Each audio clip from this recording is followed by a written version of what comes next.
keris itu adalah sebagai sebuah warisan dari leluhur-leluhur kita. Jangan perlu kemudian kita takuti, jangan perlu kemudian kita hindari, karena ini di dalamnya adalah sebuah doa yang dibendakan.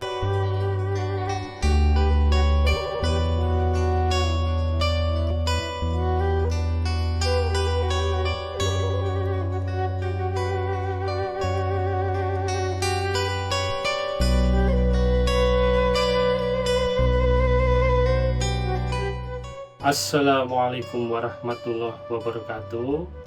Rahayu, selamat siang saudara-saudaraku senusantara se-Indonesia yang saya yakin semuanya mencintai negeri ini.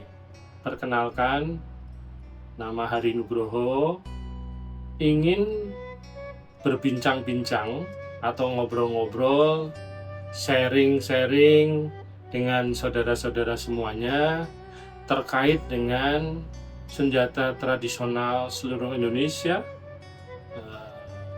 dari Sabang sampai Merauke. Tapi untuk kali ini saya membahas dulu terkait dengan pusaka keris.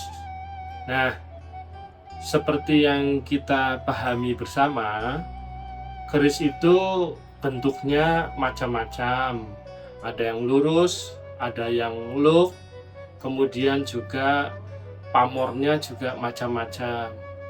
Sama seperti halnya benda-benda lainnya, keris itu dibuat oleh para empu atau pembuatnya itu dengan penuh keprihatinan, dengan penuh usaha, disertai doa, di mana doa-doa yang dipanjatkan itu adalah umumnya tergantung kepada pemesannya, mau dibikinkan keris seperti apa, atau juga kalau empu itu membuat sendiri sesuai dengan harapan sang empu atas keris yang dibuat. Jadi sama halnya seperti benda-benda lainnya, misalnya rumah, itu saat membuat pasti sang empunya atau sang pemiliknya itu berkeinginan atau berniat atau berdoa, berharap kepada Tuhannya agar rumah yang ditempatinya itu nantinya adalah misalnya menjadi tempat yang dapat memberikan ketentraman bagi keluarganya, melindungi keluarga, anak dan istrinya dari teriknya panas matahari, dari derasnya hujan, dari dinginnya malam, dan sebagainya. Jadi di dalam pembuatan rumah atau benda-benda itu juga semuanya mengandung doa atau harapan. Sama halnya seperti keris juga adalah pembuatnya itu dilakukan dengan tadi doa, harapan seperti apa yang diminta oleh sang pemesan, atau juga apa yang diharapkan oleh sang empu. Nah, artinya yang ingin saya sampaikan, keris itu adalah sebagai sebuah warisan dari leluhur-leluhur kita. Jangan perlu kemudian kita takuti, jangan perlu kemudian kita hindari, karena ini di dalamnya adalah sebuah doa yang dibendakan. Artinya kemudian bahwa empu berharap misalnya kalau dengan bentuk tertentu atau dapur tertentu istilahnya, atau pamor tertentu, itu kemudian doanya misalnya adalah supaya kehidupan itu dilancarkan misalnya, atau misalnya kemudian doanya adalah bahwa sang pemilik terhindar dari mara bahaya. Jadi itu semuanya, dan dari itu semua maka keris itu sebagai doa yang dibendakan, apalagi itu warisan leluhur kita.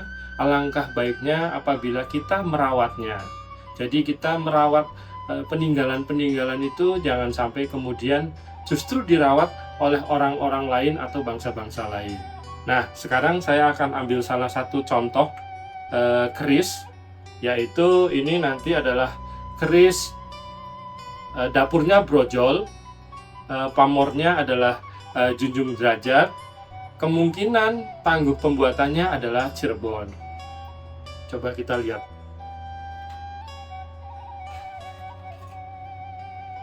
Nah, kalau kita lihat dari keris dapur brojol ini, itu kan sama. Ini pada saat sang empu membuat dapur ini, itu sang empu berharap bahwa seperti halnya brojol itu kan keluar dengan mudah begitu ya. Itu harapannya adalah segala sesuatunya nanti diharapkan itu menjadi sebuah kelancaran. Makanya keris-keris berdapur brojol ini juga banyak dipelihara oleh beberapa, katakanlah mungkin profesi tertentu, misalnya entah itu mungkin dukun bayi atau apa, harapannya itu supaya mudah membantu proses persalinan, atau juga harapannya adalah dalam bentuk doanya ya, artinya doa yang dilantunkan oleh sang empu, mudah-mudahan kehidupan rumah tangga itu menjadi lancar, seperti halnya sifat atau karakter makna dari kata brojol. Kemudian kalau dilihat dari pamornya, ini junjung derajat, artinya harapannya adalah doanya bahwa sang pemilik didoakan oleh sang empu, atau sama-sama waktu berharap dibuat seperti itu, harapannya nanti adalah bisa perjalanan kehidupannya, karirnya dan sebagainya itu bisa mencapai karir atau kedudukan yang diharapkan atau dicita-citakan. Jadi konteksnya bahwa ini adalah sebuah doa yang dibendakan. Jadi doanya tetap kita bermunajatnya atau berdoanya waktu itu sang empu ya kepada Tuhannya, atau sang Maha Murwat kalau misalnya dalam bahasa Jawa, atau Allah Tuhan, Allah Subhanahu wa Ta'ala kalau dalam konteks orang Islam, kalau empunya orang Islam atau pemiliknya kita sekarang melanjutkan. Jadi kita melanjutkan doa-doa tersebut yang pernah disampaikan, itu harapan itu kita sambut, doa-doa itu kita sambut dengan kita juga berdoa, kemudian kita wujudkan dengan kegiatan-kegiatan kita untuk mencapai itu semua.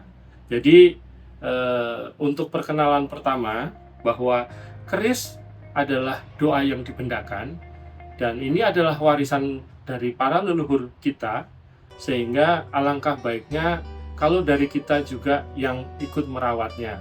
Kalau bukan kita, siapa lagi? Kalau bukan sekarang, kapan lagi? Dan mudah-mudahan mumpung nih kita masih diberi kesempatan dan pusaka-pusaka ini masih banyak di Indonesia, jangan sampai kemudian pusaka-pusaka ini akhirnya berpindah tangan semuanya, dirawat justru oleh orang-orang di luar sana yang akan menyambut doa yang dibendakan atau doa-doa itu akhirnya disambut adalah oleh mereka. Banyak mungkin cita-cita dari para leluhur terkait dengan mungkin zaman dulu konteksnya masih kerajaan, belum konteks Indonesia, tapi yang dalam keinginannya adalah untuk memajukan negerinya. Mudah-mudahan kita bisa menyambut itu, artinya kita menerima tari estafet itu, sehingga harapan para leluhur, cita-citanya tentang Indonesia, tentang Nusantara, tentang anak turunnya, itu kita sambut dan kita lanjutkan. Demikian, terima kasih, mohon maaf kalau ada yang kurang-kurang. Silahkan kalau memang ada yang kurang sepakat atau ingin justru mengoreksi, saya akan sangat senang. Terima kasih sekali lagi. Wassalamualaikum warahmatullahi wabarakatuh. Rahayu.